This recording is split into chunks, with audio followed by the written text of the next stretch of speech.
evening, everyone. My name is Dr. Tamara Warren, and I am appointee for the City of Columbia's Climate Protection Action Committee, or CPAC, and we welcome you to our quarterly event. So this month, we're going to be talking about climate protection and environmental issues through the lens of education.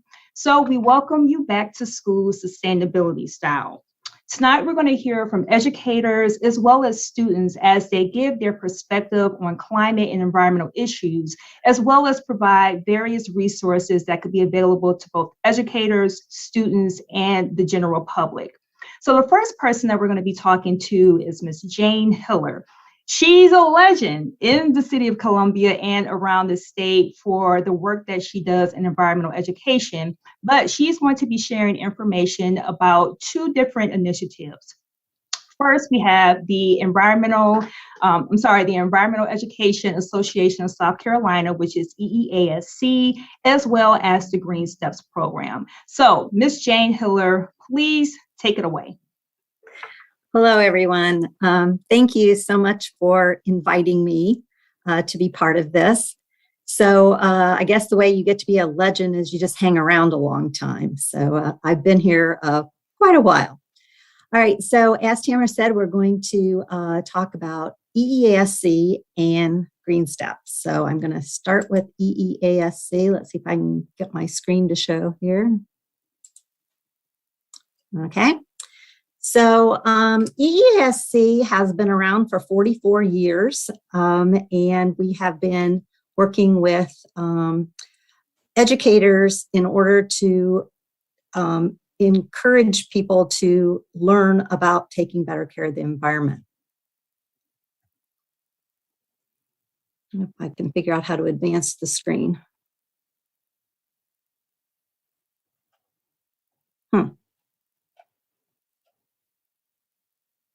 There we go.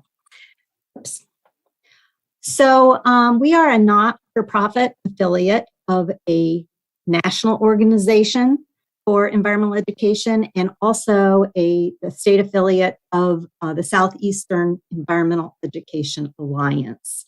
So we are, our group is representing South Carolina, both in the region and nationally. Our vision is to motivate South Carolinians to interact sustainably with their environment. And so we take our mission statement to work to connect, support, and equip our citizens to promote environmental stewardship. So what we try to do is be boots on the ground to help that happen. Environmental, or EEASC, is for lots of people. It's for formal and non-formal environmental educators. That means classroom teachers and people like Mary Pat and I who work outside the classroom with teachers or with students. It's also for environmental communicators. Some people don't actually do education per se, but they get the word out. And so we have a lot of environmental communicators in our group. And it's also for any person, organization, or business who is just interested in environmental education. So if you're interested in environmental education, we would welcome you at EEASC. The things we provide, we have a website to keep everybody up to date on what's going on in environmental education in our state. We send out quarterly e-letters. We have regional and statewide listservs that members can post things so we can all keep up on what everybody's doing. And we have mini grants that are up to $1,000 for projects to do that. We have two major, we have several major activities that we do during the year. First of all, we have our annual June conference. We move that around the state. This year, it's going to be down in Aiken at the Savannah River Environmental or Ecology Lab. We also do regional meetups, field studies, and community events. Here in the Midlands, we have a monthly meetup. And it's a round robin, so we would love to have any of you come and tell us what you're doing, and you can find out what other people are doing. We all go away pretty energized just seeing how many things are going on and how hard people are working on this. We also do an annual Earth Day fundraiser to support these activities. We have two major programs that we do. The first one is called PEAC, Palmetto Environmental Education Certification, and this is pretty new. For many, many years, South Carolina did not have a certification program. So we are really excited about this. People sign up for a 2-year professional development course, and at the end, they take a test to become a certified environmental educator. The other big program is the South Carolina Green Steps School Initiative, which is what I coordinate, and I'm going to go into detail about that in just a minute. So if you would like to participate in EESC, you can just attend our activities. Everybody is welcome. You can join EESC as an individual, a family, or organization. You can ask to be part of the PEAC program or ask to join Green Steps either as a classroom teacher, educator, or as a mentor who helps the schools. You can apply to be in our Speakers Bureau. This is our big goal for this year. After 44 years, we think we're actually going to be able to afford to have a part-time paid administrator. We have always been all volunteer. So we're looking for somebody who's really passionate about this and can help us out. And if you don't have time to actually do our activities, you can still support us by donating to our Earth Day fundraiser or becoming a sponsor for our June conference. So if you're interested in EESC, you can find us at eesc.org. All the information is on there. Or you can contact me directly at janehiller@gmail.com. So I'm going to talk a little bit more in detail about the South Carolina Green Steps Schools Initiative. Mary Pat and I actually worked on starting this way back in 2003. Our first group of awards went out in 2004, and schools statewide have been working on this ever since. So it's designed to help K through 12 public and private schools and homeschool groups earn awards for establishing sustainability projects where students learn, do, and teach others. So this is hands-on learning, and the goal is for schools to establish programs that become part of their culture. This is not just do it once and be done. This is figure out things that we can do in our schools that make our environment a better place. Our Green Step sponsors include EESC, South Carolina DHEC, and Sunoco Recycling, the company that I worked for 24 years and just retired this summer. The projects that schools do fall into the categories of conserving, protecting, and restoring the environment. Under conserve, some schools work on conserving energy. They work with South Carolina Energy Office, learning how to do an audit of their energy use and then take an action, something that can be done at their school to reduce their energy use. We also have a lot of schools doing simple solar projects. The teacher here is holding a pizza box solar oven, and kids learn how they can use the sun to do some things so we don't have to turn on the oven. A lot of schools do waste reduction projects, reduce, reuse, and recycle. Under protect, we have protecting our air quality. Here is a picture of the anti-idling breathe better campaign that a lot of schools work on. Children are learning about the effects of idling, and then teaching people that drive onto their school campus in cars or buses about the benefits of turning off that engine when you're not in motion. Schools also are working on a lot of different water quality projects. Here, students have made their own rain barrel, and they're learning to use a soaker hose to take that water over to a pollinator garden that they are growing on their school campus. And a lot of schools do litter prevention projects. We put this under protecting water because where does litter end up? It ends up in our waterways. So schools keep their own campus clean, and a lot of schools reach out beyond their campus to adopt a spot, adopt a waterway, adopt a highway, depending on the age of the children. These are elementary students here, and they are picking up at a park near their school, but off of their campus. Restore projects typically are restoring soil and restoring habitat.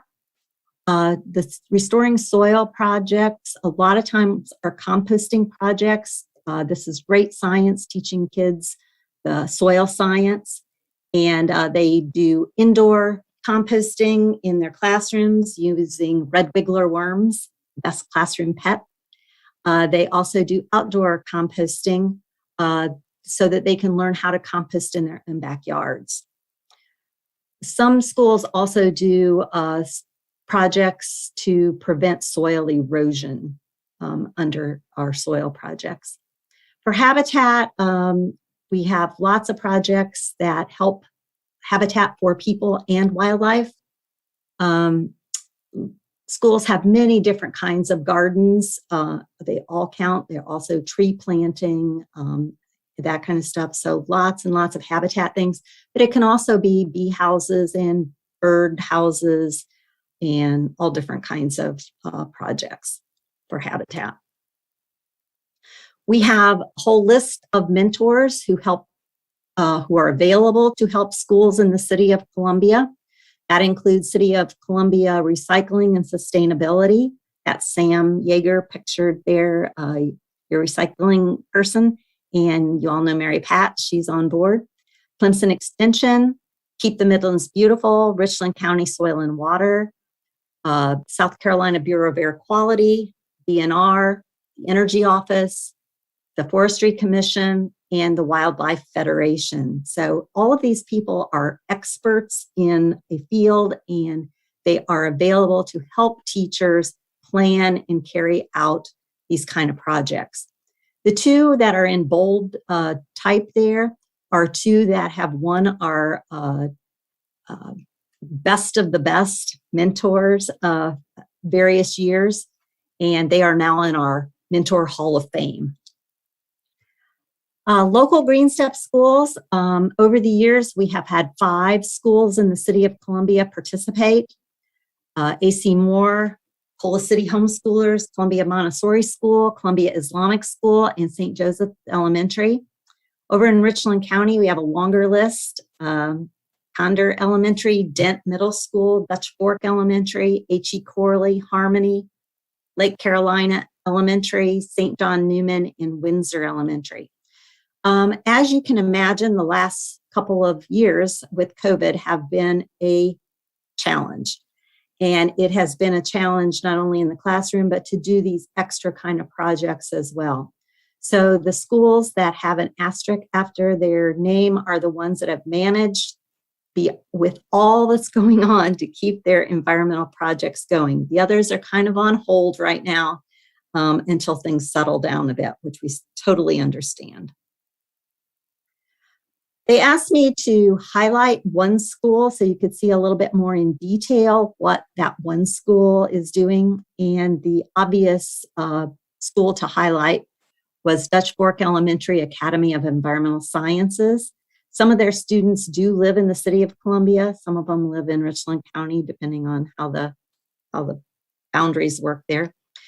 But this school has been just a model for this program. They are in our upper echelon group of Green Step schools. We call them our certified Green Step schools. And they have won every single one of our top awards as Conserve, Protect, Restore, and School of the Year various years. Because of the great work that they have done, they were nominated to be for a national award, which they earned the the National Green Ribbon Award.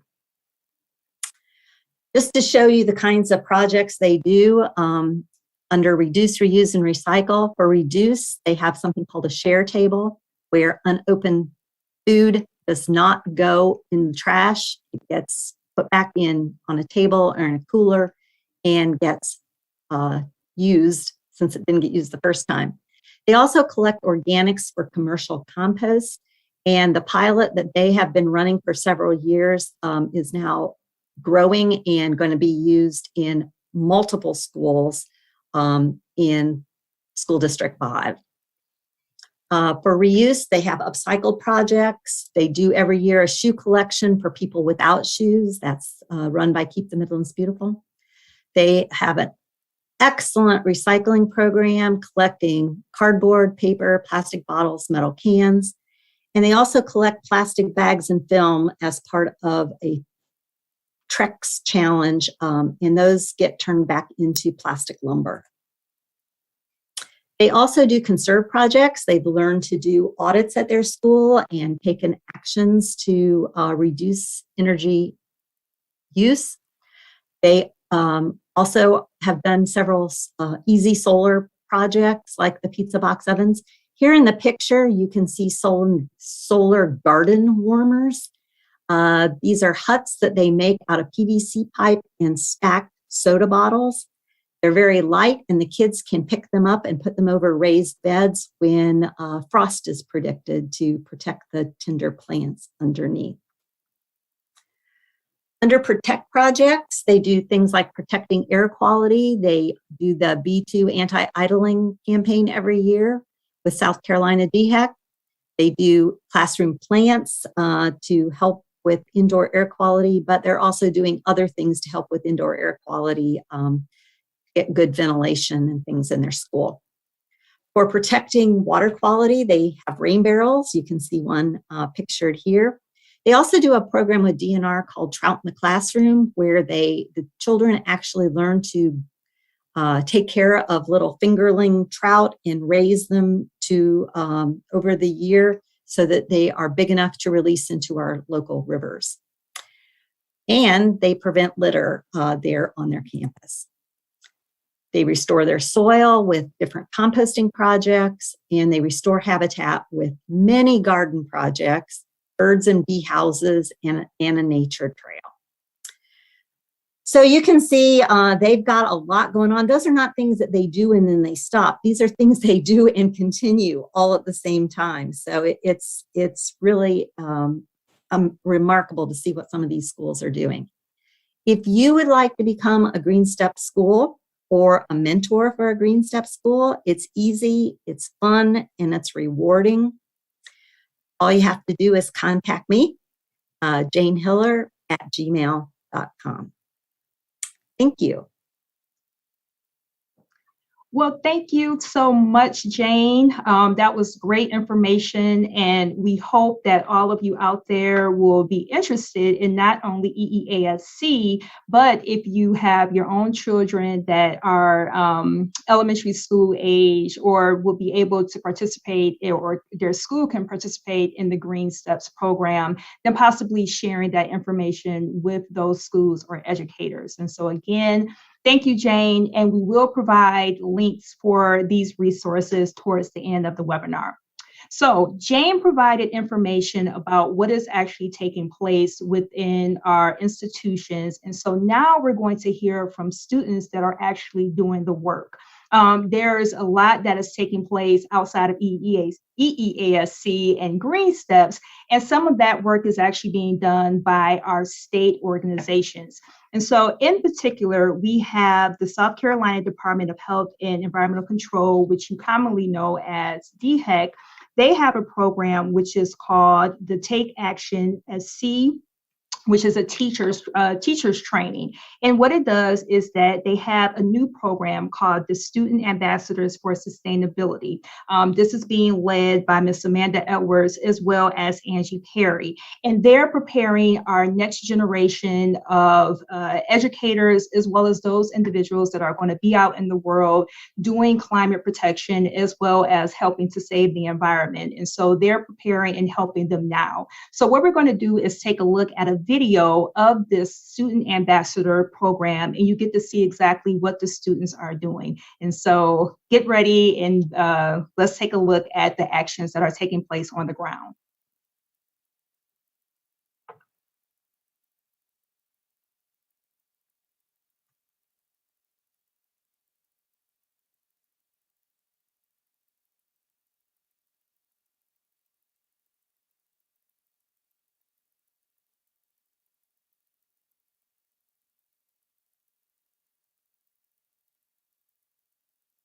Everyone, I'm Angie Perry, and this is Amanda Edwards.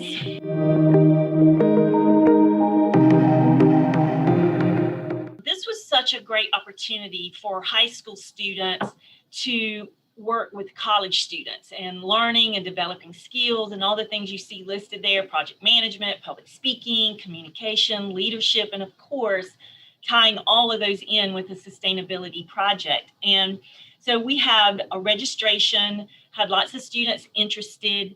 Then we paired them up to, a college student. And it was really neat because the college students could work with their own schedule. They had different classes. What was really neat is something like at Spartanburg High School, as you can see here, they started a school garden in raised beds out behind their school, and they met as a class during their class time. So that was very neat. And so the couple of college students, and actually one of the college students, Emmy, that you're going to hear from today, she actually worked with the Spartanburg High School too. But we had, as you can see, some of the different projects we had here: an environmental newsletter, composting started at their school. And remember, and we are going to talk about this at the end, about grants. So some of these schools applied for a grant with the school and received that to start the composting. So that was really neat to see that also happening. Then we had today we're going to hear about the art contest. And I want to steal any thunder from that because we also have the 2 high school students on here to talk about that as well. As you can see, we had a garden tower to donate all the produce that came from that garden tower. And then just different environmental, J.L. Mann High School, their environmental club did a big environmental awareness week. So they did constantly things just to bring up they're already doing lots of great programs there, but they wanted to get all of their students involved in it. So as you can see, lots of great projects, very excited about moving forward with this program and continuing that partnership with the University of South Carolina. But right now I want to introduce to you Emmy, who was awesome to work with. She was a student mentor for the 2 high school students that you will hear from who were from J.L. Mann. And I just cannot say enough great things about Emmy, but I'm going to let her talk about the Sustainable Carolina program and then her involvement in our program with the ambassadors. Hi, everyone. So as Angie said, my name is Emmy, and I am going into my senior year at the University of South Carolina. I'm studying environmental studies and psychology, and I joined Sustainable Carolina as a sophomore. So I've been a part of it for a good few years now, and I've really, really enjoyed the experience. I love being able to work with the Office of Sustainability and really promote sustainability across our campus at USC, and have now, being a part of our K through 12 team, really been able to expand this across the whole Columbia community and even further than that. So I do serve as a peer leader. So as Grace explained, with my position as a peer leader, I do have a certain amount of requirements to meet. So I'm not just a volunteer, but with that, I do complete a certain amount of hours. So I give back to the community with these volunteer hours. And I do meet with a coach one-on-one, which has been super beneficial to me. She's been giving me a lot of great experience. It is a grad student who helps me get into the field. I want to get into environmental career after I graduate from college. So she's been a great help and resource for that. I do also attend professional development meetings. So that's roughly about once a month. And those have been really beneficial as well to getting me prepared and getting that experience that I really look forward to. Another requirement is to graduate with leadership distinction, which is going to be something that I'm working on this upcoming fall semester. And it is a great experience as well to get you prepared and show all that you have achieved throughout your time in college. I have specifically been working with the K through 12 team since my junior year. So I started that in the fall of my junior year and have done it for the past 2 semesters. And we'll do that again in this upcoming fall. And I have worked with Take Action SC and the Student Ambassador Program for Sustainability this past semester, and as well as before. We started everything off really right at the beginning of November in, I guess that would be 2019. Mm-hmm. Yeah. And then, so as Angie was mentioning, I was a part of 2 different projects. So I was the university student helping out with 2 projects. The one that I did with the Spartanburg High School, I had another university student helping me because that was a whole class that we were working with. But specifically, I did also work with Maya and Maywin, who you guys will meet very shortly, on their project. But my role essentially was to help these high school students and make sure that they had everything set and were prepared for whatever their project was that they were working on. So one way we specifically did this was by establishing a project management plan. And we set this up with the high school students back around in November when we were starting the starting the program right away. And so this PMP plan, so that project management plan, kind of has a few essential aspects. And the first one is to establish goals. So with that, it's to go into detail about what specifically you are wanting to achieve. And so with the group that's going to present in just a little bit, they wanted to do that big sustainable art contest. And so that was the big goal. And we had to establish all those little goals in between. And so that's where you get into the brainstorm, the steps that are needed in order to achieve that goal. And that was really started off at the beginning. We started brainstorming what they wanted to get done, how they were going to do this, and really what needed to get achieved first. And so this is where you produce a task with deadlines, this list, so that way you can go back and see really what you would like to get done at what time. For the girls that are going to present, we wanted to do their art contest on Earth Day. So April 22nd, I believe it was this past year, was the date that we were having to have everything finished by. So we set kind of these deadlines prior to that to figure out, okay, how many months would we need before this? How many weeks, whatever it was in between. And then we did arrange this chronologically so that it was in a step-by-step format, so that you could kind of check it off as you went along. And of course, plans change, things adapt as you go into it. So we did continuously review and update this plan, and we had a note sheet so that we could see where things were changing and how things were updating as we went. In this position, again, being the university student for these high schoolers, it was really important to help make sure that the students were organized throughout this whole process and have the material and information that they required. So a few ways that I did this in my role was that we did set up monthly meetings. So we'd plan these monthly meetings, and while we were on the Zoom call, I would always be taking notes to make sure that the girls, whatever they were saying, or with the high school, Spartanburg High School, whatever the teacher was saying and the students were working on, we had those notes down so we were prepared to reflect on it afterwards. And then sending out reminder emails. So after every single meeting that we had, I would send an email just kind of taking the notes that we talked about in the meeting, shrinking them in a little bit so that it was the big, most important parts that we discussed. So making sure everyone was on the same page. And then sending that a reminder email about any upcoming tasks that we had. So if there was something that needed to get done based off of that deadline, as well as a reminder for any upcoming meeting that we had scheduled, because again, it was usually about once a month. And then finally, I was just really there to be available if they had any questions throughout the entire process. With the group that is going to present, it was really from November until April was when we were working, or end of April. So throughout that entire time, if there was anything that they needed, I gave them my contact information, and the girls were able to reach out with anything that they had going on. That really is my role and what I was doing as the university student for Take Action SC and the Student Ambassador Program. I really am excited to hear from Maya and Maywin, so they're going to go ahead and present right now on what they did with their specific task or their job within the Take Action SC student program. Thank you, everyone.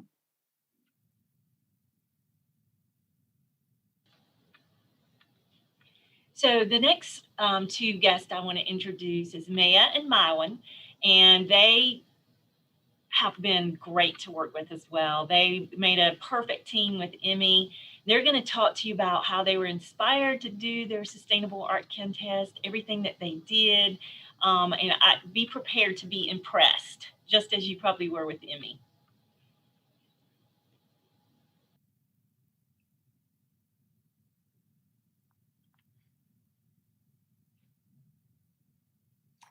Hey guys, I'm Maya. And I'm Maywin. And we're going to be seniors at J.L. Mann High School this year. So our project began when we were inspired to promote sustainability in our own community.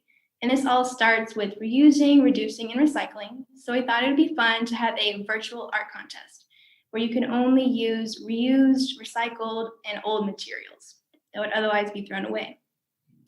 This not only encourages sustainability, but also inspires creativity. The first thing we had to do for our contest was set some guidelines. These included using at least 3 different recycled or reused materials to create an original art piece. And this is without using any kind of new materials. We also set 3 different age groups for our submissions, which were ages 0 to 4, 5 to 8, and 9 to 12. And since our contest was completely virtual, we had to design a website. And for this, we used Google Sites, which was extremely user-friendly. And we inserted Google Forms for our registration, submission, and voting.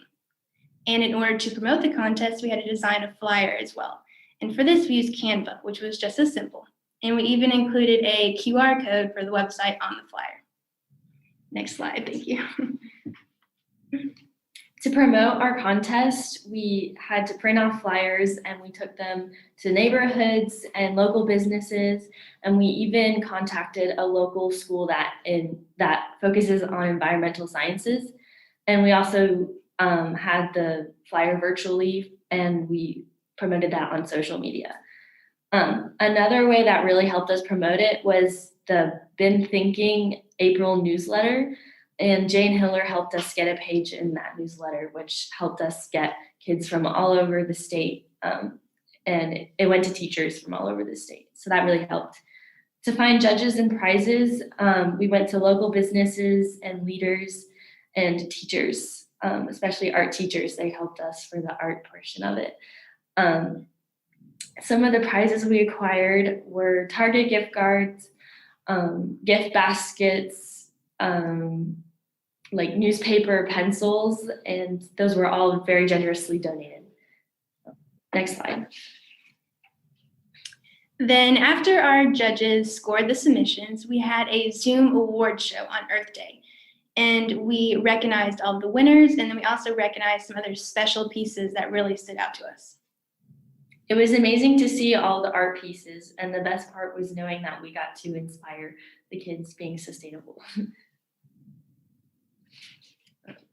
We are planning on continuing this project again this year, and some of the changes we'll do are expanding the age groups and probably taking out the youngest age group because we didn't really have any submissions.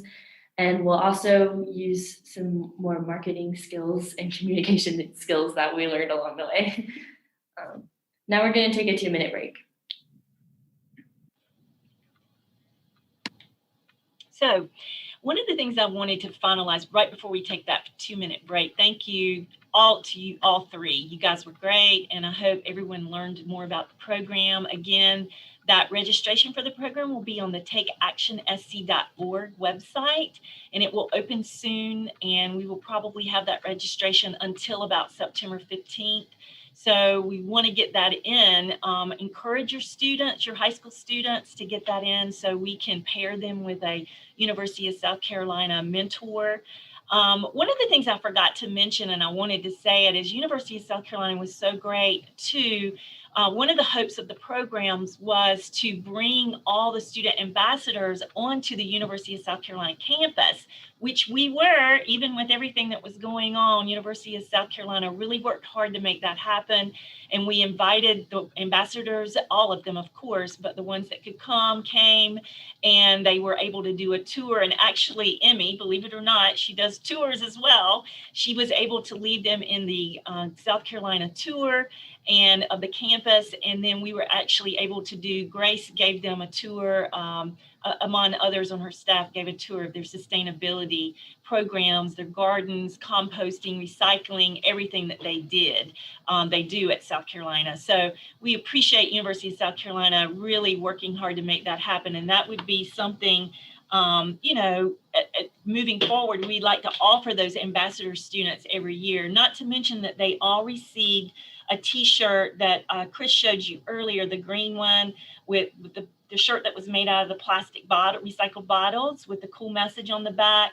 And they also received like a reusable straw kit. So that kind of kicked off the program.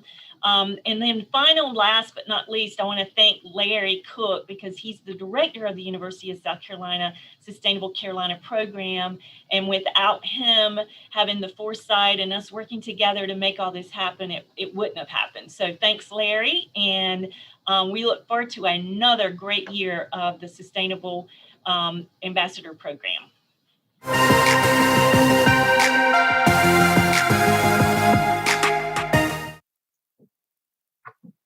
Well, we would definitely like to thank Amanda, Angie, and all of the student ambassadors for sharing their experiences and letting you know that these are things that either you as an educator or your students can do in the classrooms. And so great job, ladies. And we know that there's more great work that is taking place at other schools. So you were able to see what is taking place in various institutions within the state of South Carolina. But now we're going to have a student roundtable that's really going to speak to the perspectives that current college students have.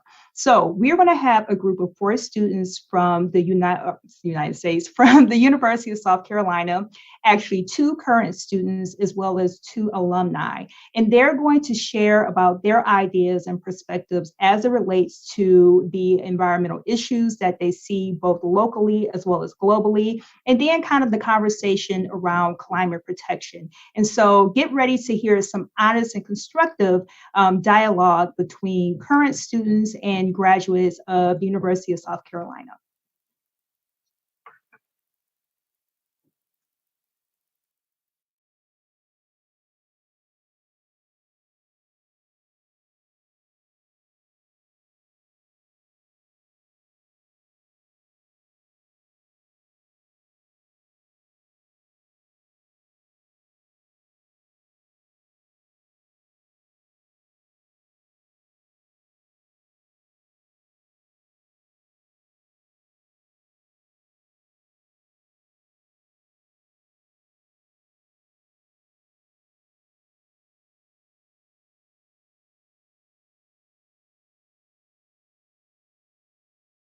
To be able to introduce yourselves.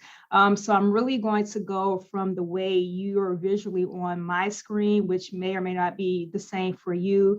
So I am going to start off with Cameron. So Cameron, if you can give your name as well as what your field was and what you're doing now.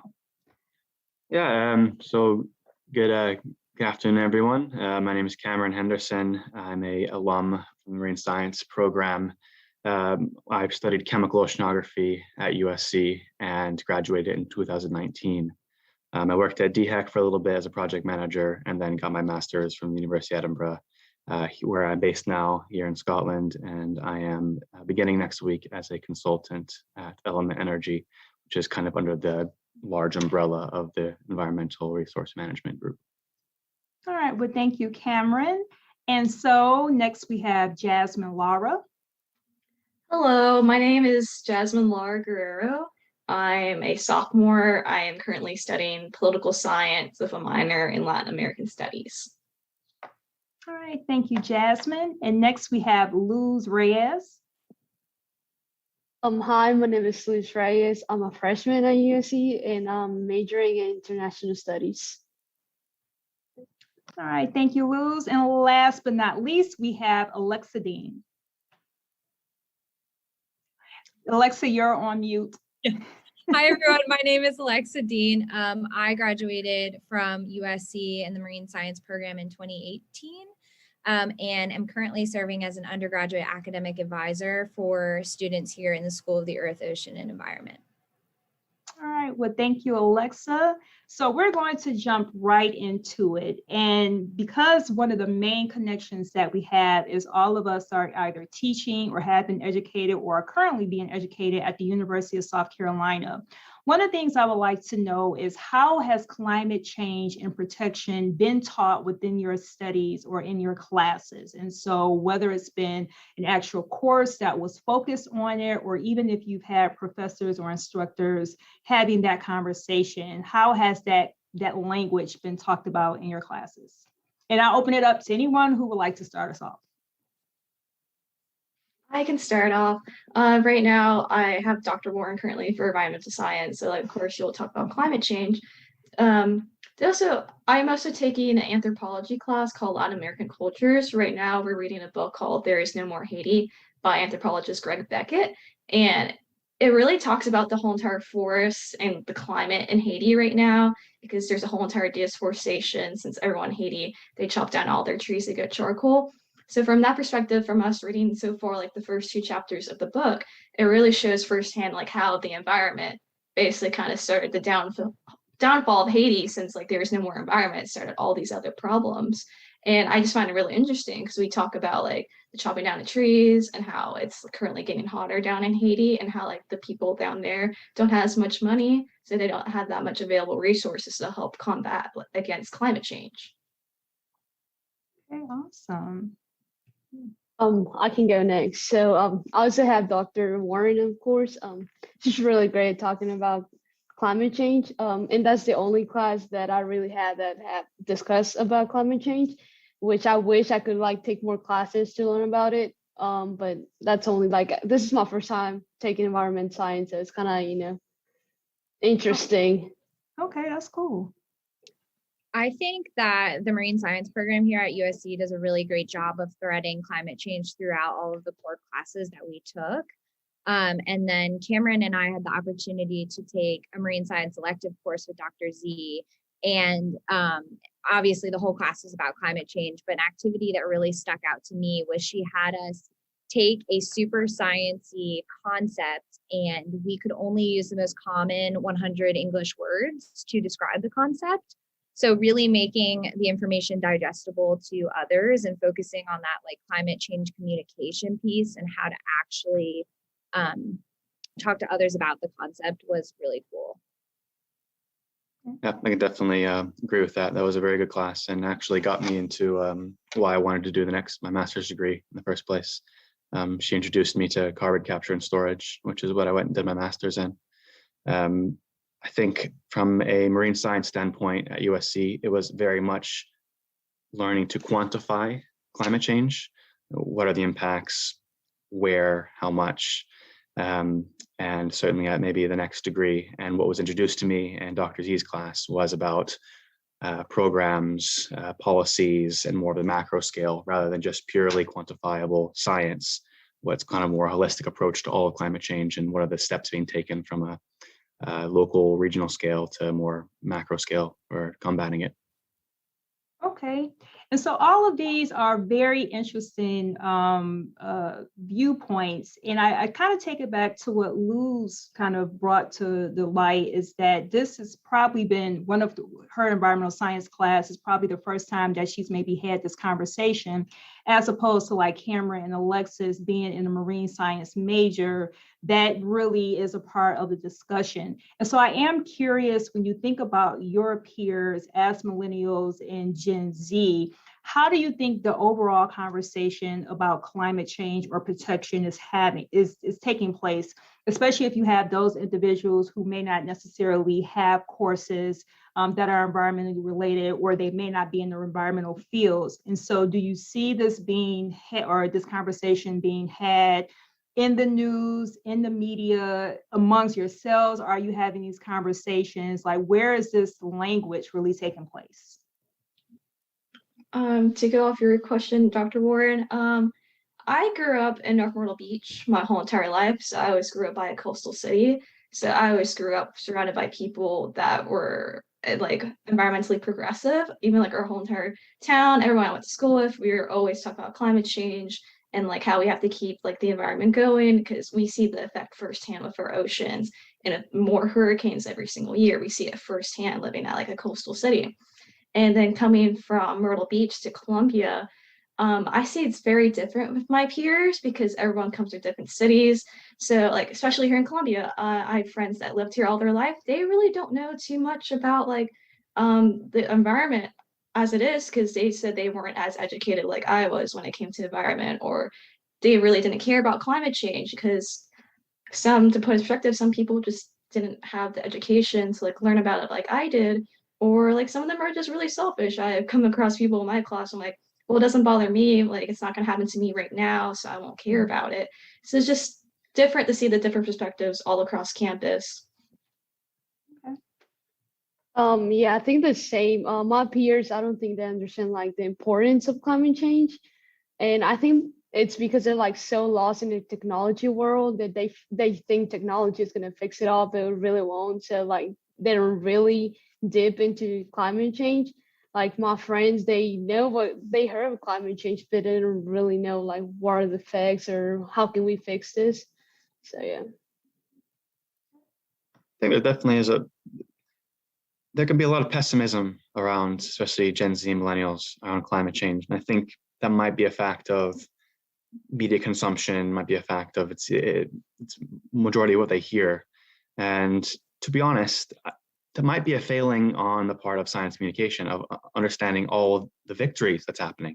What are the steps being taken? What are different pathways from the IPCC, which have been outlined, and what are steps different countries are committing to as far as their climate targets? I think you see something like a hurricane and a natural disaster is hitting, and okay, that's the climate change in order. That's us. We're in the bins.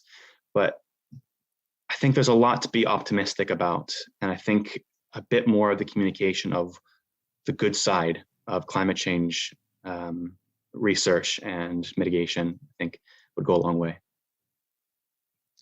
And I think it's so interesting too, because a lot of millennials, when we were in school, we were kind of taught both sides. So like, we're going to give you both sides of the argument. These are the climate deniers and these are the people for climate change. And I believe that's still pretty much taught in a lot of schools today as well. And so a lot of people kind of have that duality that they're thinking of. But I would definitely agree with Cam that there's definitely a doom and gloom aspect to it, and that people can get really trapped in spiraling thoughts about, okay, well, we have all these issues going on, we're dealing with race, we're dealing with climate change, all these crazy things that get perpetuated on social media. And so it is easy to get bogged in that pessimism, but I agree that there's a lot of things to be hopeful about. Okay, and so thinking about ways in which we message climate change or protection or any type of environmental issues, what do you think would be a more effective way that it will draw the attention of both millennials and Gen Z, or just society as a whole. So to Alexa's point, I think sometimes there can be a burnout about certain type of issues that we're consistently bombarded with. Not that they're not important, but sometimes if the language isn't a certain way, it can be tuned out, or, you know, it just isn't going to resonate. And so thinking about your peers, what would you think would be an effective way to get the message out? So not only are they educated about it, but they're also concerned and potentially want to do something about it. I think not underestimating people's thirst for knowledge and their ability to digest large amounts of information. I think potentially as scientists, there are times where we may underestimate the general public's appetite for science and their ability to give them certain publications or reports from maybe the IPCC that we feel like we have to change them. But at least in my experience, discussing people that are maybe outside the field, not only do I introduce it to them, the next time I speak to them, they may have read 2-3 more things that I hadn't even introduced them. And I think as information becomes more and more readily available, it's the best not to underestimate people's appetite to read it themselves. Okay. Any other thoughts? I guess to show my peers, I have had this conversation with my roommates before, because I'm always very eco-friendly and here they're not, which is very hard to work with sometimes. So like I have had conversations with them about like climate change and recycling, stuff like that.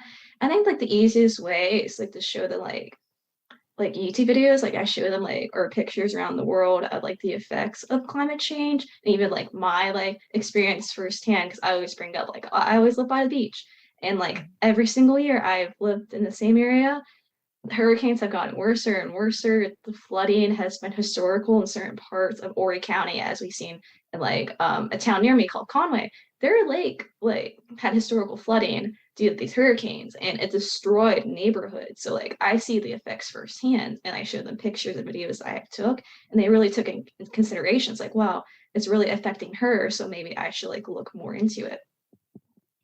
Okay. Yeah, Jasmine, I feel like you hit the nail on the head that you have to meet people where they're at. And so, you know, talking about a super abstract place like Antarctica is melting might not resonate with someone who's living in Louisiana and dealing with their day-to-day issues. You know, talking about sea level rise, that's really going to impact them. You know, kind of matching up impacts with people when you're having conversations. I also love the idea of using visuals. I think sometimes social media can be like, that's a huge pro of it, kind of getting digestible information, like Cam said, in a little graphic or, you know, in a tweet. And there's definitely cons to that too, but I like to use that when I'm communicating with people on social media. Okay. Any others? Yes. I think that like they all say, try like, you know, advocate them, but also I think like there's already so many issues that kind of takes out the attention to climate change.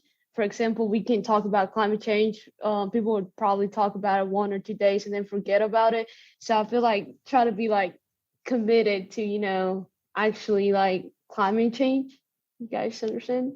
Mm-hmm. Okay. And definitely sorry, Dr. Warren. No, go ahead. The good thing about climate change is it is all around us. So the opportunity for these conversations are endless. And the holistic nature in which climate change affects almost all aspects of life means how you can approach these conversations changes. Just last year, I was diving in Florida and had an opportunity to explain what coral bleaching was, unfortunately, to some of my dive partners. And again, just back to their interest, they were asking questions like left, right, and center. I couldn't even answer all of them. They were and these people didn't have background in science, let alone chemical oceanography, but the interest and the appetite and the ability to recognize what the key questions are and how to get that information, I think really resonated with me. And it's great that what you're all is saying is that, or to some extent, you're doing the part of educating your peers, whether it's talking to them about the personal effects to yourselves or things that you're seeing that's happening around you or elsewhere. And so I am curious, as you are making your way out into the world, so some of you are actually within your fields, others of you are actually working your way through your majors. But how do you think you will continue educating individuals around you, especially if you're not necessarily within an environmentally related field? So some of you are in marine science, others aren't, but you can still have that conversation with your family members, with your peers and others. And so how do you think it'll be possible for you to extend this education out into the world? For me, at least, I've always been very vocal about what I think about the environment. I always have been, even as a kid, for like watching Disney Channel to like the only reason why I got into recycling is the Disney Channel because like they were pushing out all these recycling efforts, same thing throughout school, like from like elementary school all the way to high school, they really pushed recycling and composting and everything for us. So that really stuck with me. And like me doing political science, like I'm really pushing to see if I can do some type of local or state level type politics and like get my foot in the door somewhere and be like an official because I like to help implement some more environmental like plans and like rulings here in South Carolina. Like that's something I really want to do. Like that's like one of my major goals. Right now I'm only a sophomore, so we'll see what happens. Okay. As an international studies major, I want to advocate and promote like social justice and climate change is one of them that I want to do. And I feel like taking the initiative, like recycling and, taking care of like the earth, people will follow and, help out, hopefully. Okay. I think for me, climate education has been such a huge passion of mine. And in my job, I don't necessarily get to interact with it on a day-to-day basis, but I've really kind of morphed the goal more into I'm helping develop the world's change makers in the marine science and environmental program and setting them up for success to go out and work in carbon capture or go out and work in policy, and making sure that they have the education to go and do that. And they get to take cool electives like Dr. Z's class or Dr. Warren's class. So I kind of help get to drive the ship in that way, which is really fun. Cool. Personally, I view these conversations kind of like working out a muscle. So it's better to have a lot of individual smaller conversations, like you work out 4 or 5 times a week, less than having one massive 6-hour workout and then you're just completely gassed for the whole months, as it would be for me now post-pandemic, in the middle of the pandemic. So I think having these conversations continuously and meeting them as they come up is very important, and doesn't have to be a big 3-hour seminar. But if an opportunity to discuss it happens and it's a 5-minute conversation, that's a really successful 5-minute conversation. And if that 5-minute conversation happens 4, 5, 6 times a week, different times, I think that's much more impactful and resonates with people more, as maybe they'll zone out at a bit this longer kind of seminars. Okay. And so thinking about that, the impact of communications, I'll leave you with this last question.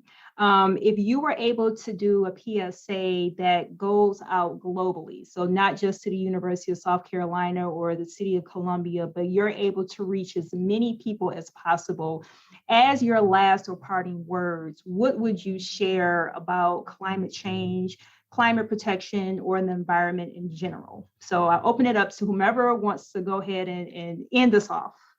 Dr. Warren, that's a loaded question.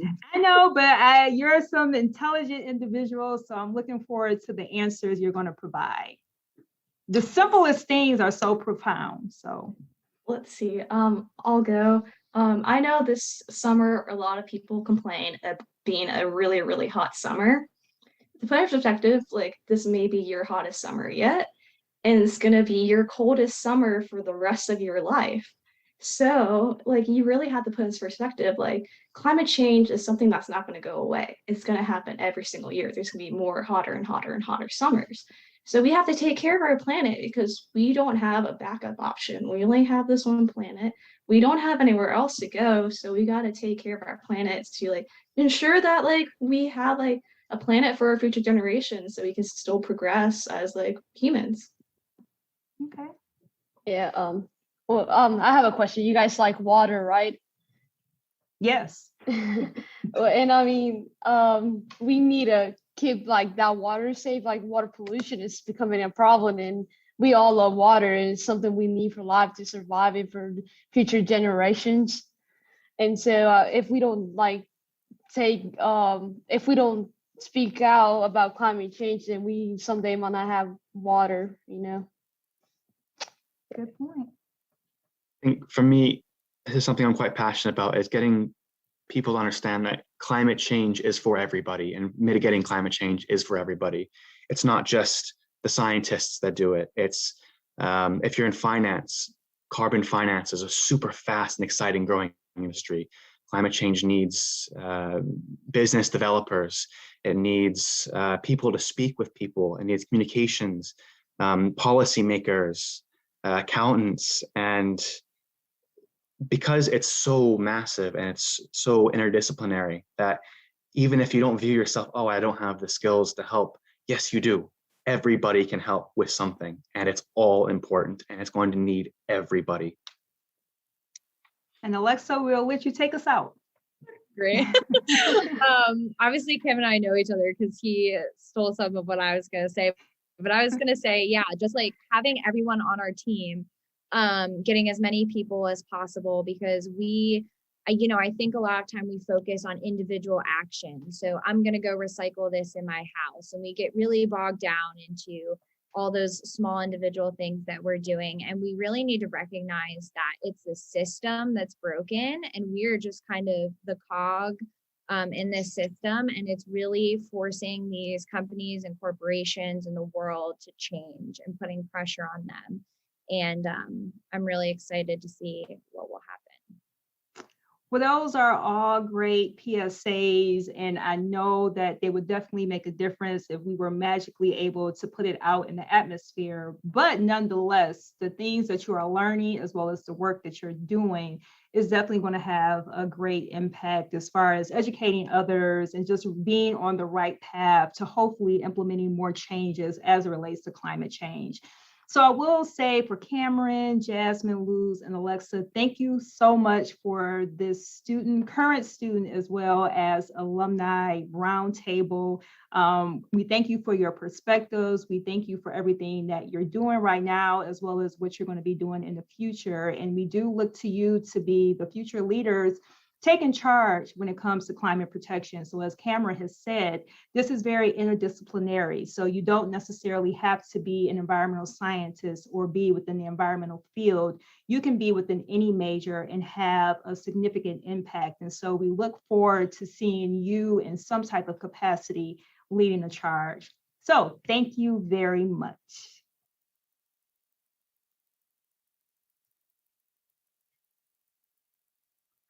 Well, I must say I thoroughly enjoyed facilitating that student roundtable, and I really enjoyed hearing their messages. And so hopefully we're all encouraged in knowing that the next generation of students, as well as graduates, are really thinking about the environmental issues and ways in which they can make an impact into the world. As we're starting to wrap up, there's been a lot of great information that has been shared, as well as resources that are going to be available. But before we end out, I do want to share a little bit more about CPAC. And so if there is anyone in the city of Columbia or the Midlands area that would like to get involved and be a part of this great initiative that we're doing, that you can know more about the organization, as well as how to get in contact with us. And so I'm going to share a little quickly about the mission of CPAC, as well as what we're doing and how you can get in contact with us. And so the mission really is to develop and advocate for effective strategies to mitigate greenhouse gas emissions. You heard a little bit, especially during the student roundtable, about some of the problems that we're seeing, but we want to put some effective solutions into place. So how can we adapt to climate change in a sustainable way or implement initiatives that will allow us to be effective and do the things that we do need to do within the city, but does not have a major impact on the environment? We also want to conserve, excuse me, as many natural resources as possible, and also do this protection at the city level while also fostering to improve the quality of life for the citizens of the city of Columbia. So we're really led to be solutions driven, finding ways to be an effective city while being sustainable. Now, the purpose of the committee is to really recommend and oversee the development and implementation of mission-based programs and projects that we can bring forth to our leaders, give them a better understanding of why these solutions are going to be important, and help to make decisions on how it's going to be implemented out into the city. Now, if you are interested in being a part of CPAC or being appointed, we are at the stage where we're taking applications for both voting as well as non-voting positions.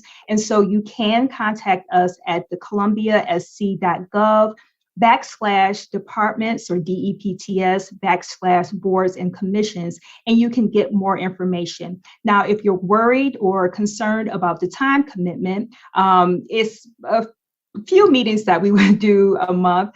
So we have 15 members. There are 7 that are voting, and there are 8 that are non-voting.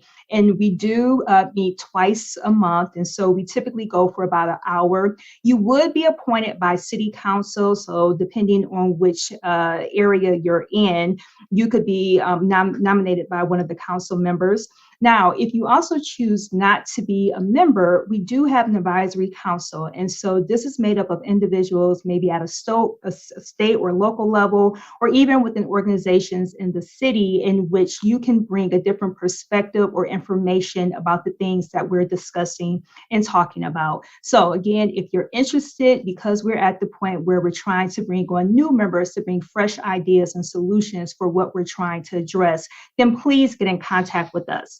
And as a very last or a parting sharing of information, we just want to recap some of the things that we've discussed today. And so as an educator, or even as a parent or another citizen that's concerned or wanting to get involved on the educational side, we do have the Environmental Education Association of South Carolina, or EEASC, that you can get in contact with. There's also the Green Steps Schools program, where you can learn more about what is taking place. Or if you're interested in having the program implemented in your school, then you can reach out. We just discussed how you can be involved in the Climate Protection Action Campaign, or actually the committee that is facilitating a lot of work. And if you also want to get signed up for the Speaking Sustainability Ease newsletter, which provides information on what's taking place in Columbia or the Midlands area, you can also get in contact with us that way. So, a lot of great information and resources that has been provided.